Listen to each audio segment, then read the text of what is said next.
है आपका अपने YouTube चैनल ट्रैकर वन पर। जैसा कि जानते हैं आप लोग कि इस समय लाइव क्लासेस चल रही हैं आपके YouTube चैनल पर। आप लोग हमसे लाइव चैट भी कर सकते हैं इन क्लास के माध्यम से। आपको नीचे जो है लाइव चैट की एक लिंक दी जाती है, उस बॉक्स पे अगर आप क्लिक करेंगे तो आप वहां से चैट कर सकते हैं। आप अक्सर चैट करके यस या नो सर बोल सकते हैं, समझ में आ रहा है हाँ सर ऐसा बोल सकते हैं, आपको इसके लिए छूट मिलती है, आप उतना तो कर ही सकते हैं। तो आप लोग टाइम देख लिया कीजिए, वीडियो में वो टाइमिंग सेट रहती है और उस टाइमिंग पे ही आप लोग क्लासें ले सकते हैं आराम से, और उस समय सारे टीचर आपको उस समय मौजूद रहेंगे जिससे आप उनसे क्वेश्चंस पूछ सकते हैं। तो आइए बच्चों बिना देर किए स्टार्ट करते हैं फिजिक्स का अपना पार्ट जो हम लोग देख रहे थे। अभी तक हम लोग देख रहे थे इससे पहले गति में हम लोगों ने लास्ट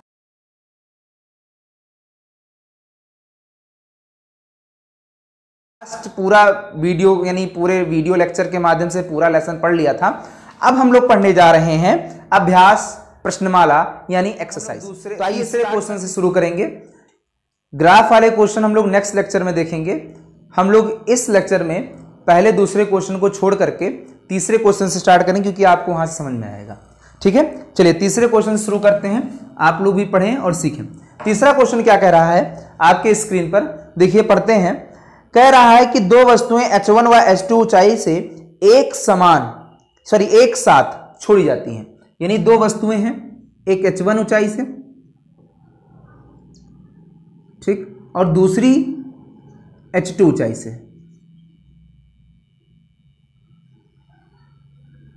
क्या कर दी जाती हैं? छोड़ी जाती हैं। अभी अर्थ सरफेस तो एक ही होगा दोनों का, ठीक। अब क्या कह रहा है, छोड़ी जाती हैं उनके पृथ्वी पर पहुंचने में लगे समय का अनुपात, यानी उनके पृथ्वी तक पहुंचने में लगे समय का अनुपात। देखिए बच्चों, आइए सवाल कैसे करेंगे देखते हैं। आप जानते हैं, इधर देखते हैं, गति का समीकरण। तो गति का समीकरण वो कौन सा समीकरण है बच्चों जो दूरी यानी विस्थापन और समय के बीच संबद्धता दिखाता है। तो आपको याद होगा गति के द्वितीय समीकरण। कौन समीकरण? द्वितीय समीकरण। तो द्वितीय समीकरण से हम देखेंगे क्या होता है, S बराबर ut और प्लस हाफ at स्क्वायर, ये होता है बच्चों। अब बात आती है कि कोई वस्तु नीचे की ओर फेंकी जा रही है तो यहां g का मान क्या होगा? प्लस में होगा। g का मान क्या होगा बच्चों? प्लस में होगा, ठीक। और वहां से फेंकी जा रही है, यानी इस वस्तु का जो u होगा दोनों वस्तुओं के लिए वो क्या होगा? u1 और u2 दोनों के लिए क्या होगा बच्चों? 0 होगा। इसका मतलब H1 बराबर यहां से आ जाएगा u1t plus half g t square. अच्छा यहाँ t1 मान लीजिए, t1 स्क्वायर। और दूसरे वाले ऑब्जेक्ट के लिए H2 बराबर u2 into t2 plus half g t2 square. और ये वस्तु को जब ऊपर से फेंका गया है तो उस समय वस्तु को हम मानते हैं रेस्ट में। तो यहां पर क्या कह देंगे, u1 u2 क्या हो जाएगा? 0 हो जाएगा बच्चों। तो यानी यहां पर हम कह सकते हैं कि H1 बराबर हाफ g t1 स्क्वायर और H2 बराबर हाफ g t2 स्क्वायर, ठीक। दोनों का अनुपात ले लेंगे, H1 अपॉन H2 बराबर हाफ हाफ कट जाएगा, g भी कट जाएगा, T1 अपॉन T2 का स्क्वायर, और इसको T1 अपॉन T2 रखेंगे तो यहाँ अंडर रूट आ जाएगा H1 अपॉन H2। यानी दोनों के समयांतराल का जो अनुपात हो जाएगा बच्चों वो क्या हो जाएगा? रूट H1 अपॉन H2, जो कि आपका ऑप्शन नंबर जो सही है वो बी वाला सही है। बच्चों आपको ये सवाल उम्मीद करते हैं समझ में आया होगा। अगर नहीं समझ में आया है तो आप कमेंट सेक्शन में लिखिएगा जरूर, ठीक है। चलिए फोर्थ नंबर क्वेश्चन पे चलते हैं हम लोग।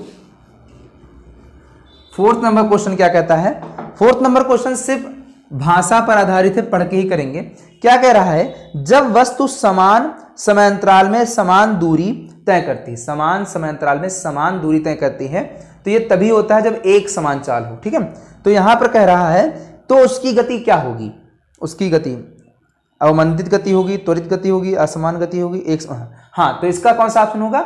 एक समान गति। जब वह कैसे चल रहा हो, यानी समान समांतराल में कैसी दूरी हो, समान दूरी तय करे, तो ये क्या कहेंगे, एक समान गति बच्चों, एक समान गति। जो आपका ऑप्शन नंबर कौन सा है, चौथा वाला बच्चों सही है। ठीक, इसके बाद 5वें नंबर सवाल को पढ़ते हैं। आइए देखते हैं 5वां नंबर सवाल क्या कहता है।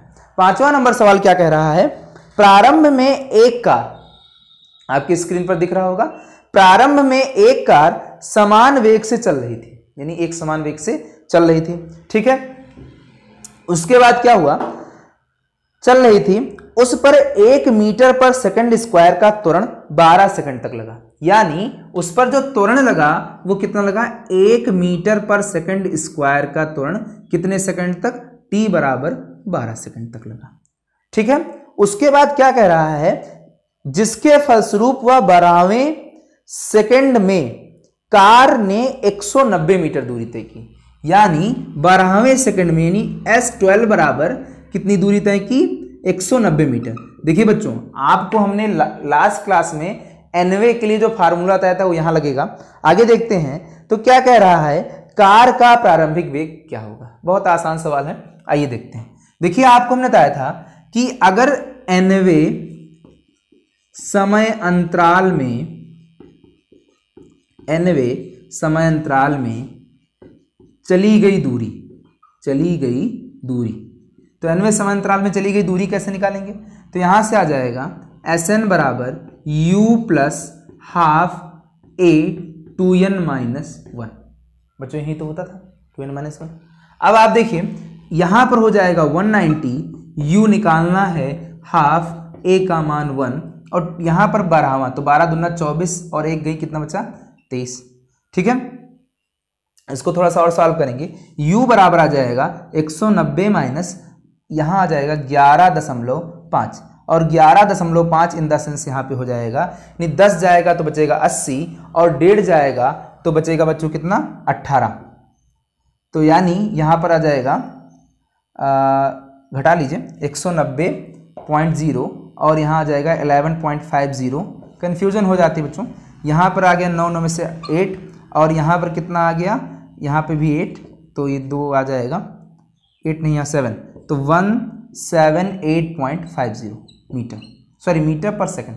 तो बच्चों कौन सा आंसर हो जाएगा, ये आपका ऑप्शन नंबर सी, तो 178.5 मीटर हो जाएगा आंसर। उम्मीद करते हैं आपको सवाल समझ में आ गया होगा। यहाँ पे आप देख सकते हैं, अगर अभी भी कोई दिक्कत हो तो आप व्हाट्सएप पर पूछेंगे, अगर नहीं पूछ सकते हैं तो आप कमेंट में पूछ लीजिएगा। ठीक है, अगले सवाल की ओर बढ़ते हैं। 5वें के बाद 6ठे नंबर सवाल पर। 6ठा नंबर सवाल क्या कह रहा है बच्चों, पढ़ते हैं इसको 6ठे नंबर सवाल को। ये कह रहा है कि कोई पिंड विरामावस्था से चलना प्रारंभ करता है, यानी u बराबर क्या दे रहा है, 0। विरामावस्था यानी एट रेस्ट, और उसका जो इनिशियल वेलोसिटी माना जाएगा बच्चों वो 0 माना जाएगा, यानी वो प्रारंभिक वेग जो u वाला मान है वो क्या है, 0 है। अब क्या कह रहा है, चलना प्रारंभ करता है यदि त्वरण 10 मीटर पर सेकंड, a का मान कितना है, 10 मीटर पर सेकंड स्क्वायर, साफ साफ दिया गया सवाल में, 10 मीटर पर सेकंड स्क्वायर हो, और उसके बाद क्या कह रहा है, तो वह 10वें सेकंड में पिंड द्वारा चली गई दूरी, यानी n बराबर कौन सा है आपका, 10वें सेकंड, 10वें सेकंड। तो आपको बताया था nवें सेकंड में चली गई दूरी जो होता है u बराबर Sn बराबर ua 2n माइनस 1 होता है बच्चों। अब यहां से आपको दे दिया प्रारंभ में 0, हाफ 10, ठीक है, और यहां पर आ जाएगा 20 माइनस 1 यानी आ जाएगा 19, यहां आ जाएगा 5 और 19 बचे कितना आ जाएगा 95 मीटर। तो बच्चों अब आपके सामने कौन सा ऑप्शन सही होगा, पहला वाला 6 का ए वाला आंसर जो होगा सही होगा। उम्मीद करते हैं आपको ये सवाल समझ में आया होगा। ठीक है, 6ठे के बाद 7वें नंबर सवाल पर चलते हैं। 7वां नंबर सवाल क्या कहता है, 7वां नंबर सवाल ये कहता है कि एक रेलगाड़ी 11 मीटर पर सेकंड के वेग से चलाई जाती है, यानी एक रेलगाड़ी है जो कितने वेग से चलाई जा रही है, 11 मीटर पर सेकंड के वेग से चलाई जा रही है। ठीक, इसके बाद क्या कर रहा है, ब्रेक लगाने पर 121 मीटर चलकर रुक जाती है, यानी ब्रेक लगाने पर ds अवमंदन हो गया, तो कितनी दूरी चली इसने, जो अवमंदन यानी 21 मीटर की दूरी चली और फिर क्या हो गई, रुक गई। अब आपसे पूछ रहा है विरामावस्था में आने में कितना समय लगा, टी का मान निकालना है बच्चों। ठीक है, सबसे पहले आपको क्या करना है, सबसे पहले अवमंदन त्वरण ज्ञात करना है। क्या करना है, अवमंदन त्वरण। ठीक है, कैसे करेंगे आपको पता है, समीकरण 1 पर जाएंगे। समीकरण 1 से ये सवाल देख लीजिए, तरीका आने वाले सवाल आगे वाले आप इसी तरीके से लगाएंगे। ठीक है, समीकरण 1 क्या होता है, v बराबर u प्लस AT। बच्चों आपको ये पता होना चाहिए कि जब अवमंदन त्वरण ब्रेक लगाया जाता है तो a का मान हम निगेटिव रखते हैं। ठीक है, यहां पर a का मान अवमंदन के लिए क्या रखेंगे, -a। क्या लिख दें, अवमंदन। ठीक, अवमंदन के लिए रख देंगे। तो आइए देखते हैं, अब अवमंदन में क्या होगा कि वो प्रारंभिक वेग उसके पास होगा लेकिन फाइनल वेलोसिटी क्या हो जाएगी, 0, क्योंकि अब वो आगे गति नहीं करेगी। प्रारंभिक वेग के कारण ही वो क्या करेगी, गति करेगी। यानी उसका जो final velocity 0, u minus AT। u बराबर क्या आ जाएगा, AT बच्चों। ठीक, अब यहां से आ गया, अब आपको इतनी चीजें मिल गई। यानी यहां पर आप अगर u का मान रख दें तो आप यहां से टाइम निकाल सकते हैं। लेकिन प्रॉब्लम यहां पर यह है कि आपको a भी नहीं गिवन है। तो a नहीं गिवन है, इसके लिए हम क्या करेंगे, समीकरण 3 से। समीकरण 3 से कौन सा समीकरण, गति के समीकरण। तो गति का समीकरण जो 3 है, v बराबर u स्क्वायर प्लस 2as, और 2as को हमने 2ds रख दिया क्योंकि हमने इसको मान लिया है जो ds मान लिया, दूरी जो अवमंदित दूरी है। ठीक है बच्चों, आगे देखते हैं। इसका v का मान क्या हो जाएगा, 0, u स्क्वायर और यहाँ 2as क्योंकि -2a/ds। अब बात आती है, मान रख देते हैं। अब इधर थोड़ा क्वेश्चन हटा देते हैं, फिर देखते हैं। मान रखेंगे यहां पर, यानी यहां पर आ जाएगा u स्क्वायर 2a/ds और a बराबर यहां पर आ जाएगा u square upon 2ds। u का मान बच्चों यहां पर कितना है, तो u का मान 11 है, 11 ग्रेहियम हो जाएगा 121। और 2ds, ds का मान बच्चों कितना है, तो ds का मान 121 है, रख देते हैं। यहां से क्या हो जाएगा, कट जाएगा 1/2 मीटर पर सेकंड स्क्वायर। ये आ गया बच्चों अवमंदन त्वरण, और अवमंदन त्वरण का यहां मान रखेंगे, यानी u का मान रखते हैं। u का मान बच्चों क्या है, u बराबर AT वाले में u का मान बच्चों 11 है, a का मान 1/2 मिला है, t निकालना है, t बराबर आ जाएगा 22 सेकंड। यानी वह गाड़ी जो चल रही थी वह 22 सेकंड बाद रुकेगी, और उसमें अवमंदन त्वरण जो लगा है वो 1/2 मीटर पर सेकंड स्क्वायर का अवमंदन त्वरण लगा है। तो आप ये सवाल समझ गए होंगे। अगर नहीं समझ में आया तो एक बार हम फिर से ट्राई करते हैं। देखिए यहाँ पर दिया गया था कि गाड़ी चल रही थी 11 मीटर पर सेकंड से, और उसके बाद क्या हुआ कि उसमें ब्रेक लगाया गया। ब्रेक लगाया गया तो उस गाड़ी, भाई ब्रेक लगाया जाएगा तो गाड़ी कुछ दूर तक तो जाएगी, और वो 121 मीटर तक चली। उसके बाद वो क्या हो गई, रुक गई। तो वो 121 मीटर जो चली वो कितने समय में चली, हमसे सवाल में पूछा गया था। हमने कहा समीकरण 1 से v बराबर u प्लस AT लगा देते हैं। चूंकि त्वरण यहाँ अवमंदन था तो a का मान निगेटिव हो जाएगा और गाड़ी जाके रुक जा रही है, तो इसका मतलब अंतिम वेग कुछ नहीं होगा। अंतिम वेग क्या हो जाएगा बच्चों, 0 हो जाएगा। तो अंतिम वेग यहाँ पे उठा के 0 रख दिए, तो यहाँ से आ जाएगा v बराबर u माइनस AT और u बराबर AT आ गया। लेकिन यहाँ प्रॉब्लम थी, u का मान दिया गया था, a और t का मान निकालना ही था। तो हमने फिर कहा कि समीकरण 3 से देखें। तो समीकरण 3 बराबर 3 जो देखा गया वो था v बराबर u स्क्वायर प्लस 2as था। u का मान, v का मान 0 रख दिया, u माइनस 2a/ds हो गया। अब यहां से हमने क्या किया, क्यों v का मान 0, अंतिम वेग 0, जैसा कि जानते हो गाड़ी रुक जाएगी तो अंतिम वेग 0 हो जाएगा। अब यहाँ पे 2a रख दिया, u यहाँ से आया u स्क्वायर बराबर 2a/ds, a का मान यहां से निकाल लिया, निकालने पर 1/2 मीटर पर सेकंड आया और इसको उठा के रख दिया यहां पर समीकरण 1 में, और यहां से इसे निकाल लिया। तो t बराबर जो आया आपका 22 सेकंड, ऑप्शन नंबर जो है डी इज राइट। चलिए 9th नंबर क्वेश्चन पे चलते हैं। 9th नंबर क्वेश्चन क्या है देखते हैं, आपके स्क्रीन पर आ चुका होगा, हमारे स्क्रीन पर आने जा रहा है। 9th नंबर क्वेश्चन कह रहा है, देखते हैं बच्चों, एक पिंड समान त्वरण के साथ चल रहा है, यानी एक पिंड समान त्वरण से चल रहा है। एक समय पर इसका वेग 10 मीटर पर सेकंड था। अब वो समय नहीं दिया, कब दिया, कब था, देखते हैं क्या कह रहा है। एक समय पर उसका जो वेग था वो 10 मीटर पर सेकंड था, 5 सेकंड बाद उसका वेग 20 मीटर पर सेकंड हो जाता है। t बराबर कितना, 5 सेकंड और फिर अंतिम वेग जो हो जाता है वो 20 मीटर पर सेकंड का हो जाता है बच्चों। अब आपसे पूछना ये चाह रहा है कि 2 सेकंड पूर्व इसका वेग क्या था, यानी इससे 2 सेकंड पूर्व इसका वेग क्या था। सबसे पहले आपको ये पता होना चाहिए कि अगर आपको 2 सेकंड पहले वेग निकालना है, 2 सेकंड पहले वेग निकालना है, तो आपको पता होना चाहिए कितने त्वरण से वेग बढ़ रहा था, कितने त्वरण से वेग बढ़ रहा था। तो यहां से आपको त्वरण निकालना पड़ेगा। तो त्वरण निकाल लेते हैं। a बराबर v minus you upon T. v हमारा 20, u हमारा 10, t हमारा 5, 10/5 यानी कितना आ गया 2 मीटर पर सेकंड स्क्वायर की दर से त्वरण बढ़ रहा है।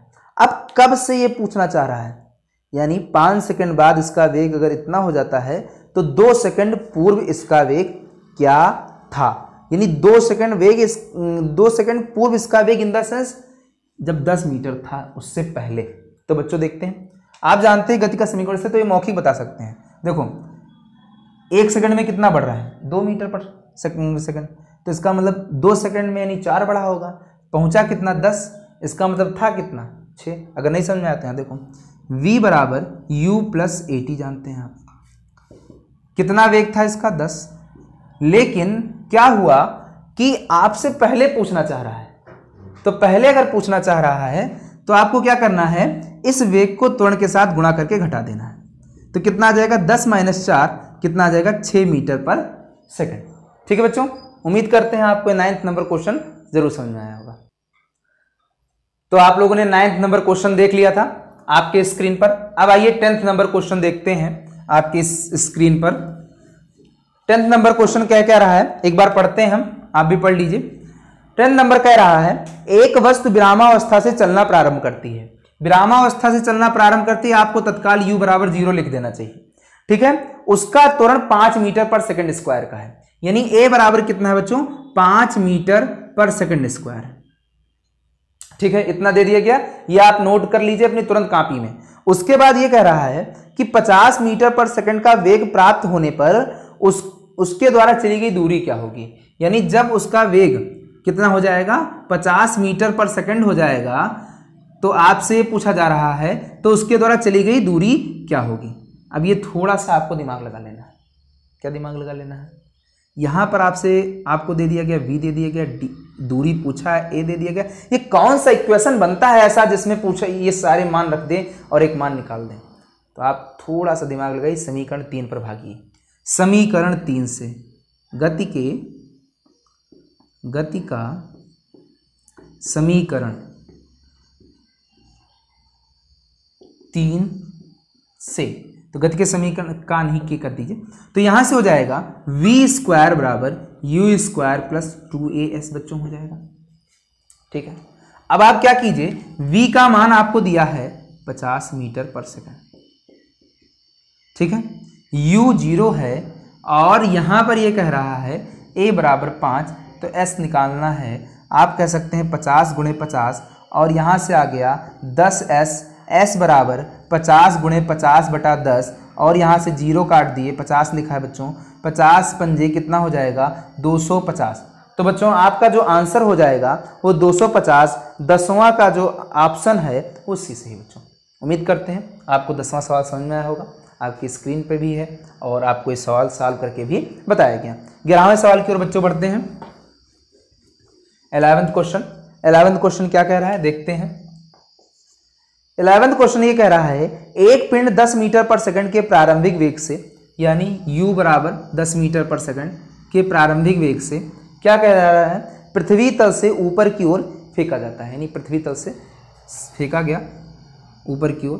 ठीक, अब बात क्या कह रहा है आगे, ऊपर की ओर क्या है फेंका जाता है, वह अधिक से अधिक ऊंचाई तक पहुंचेगा और g बराबर कितना लेना है 10 मीटर पर सेकंड।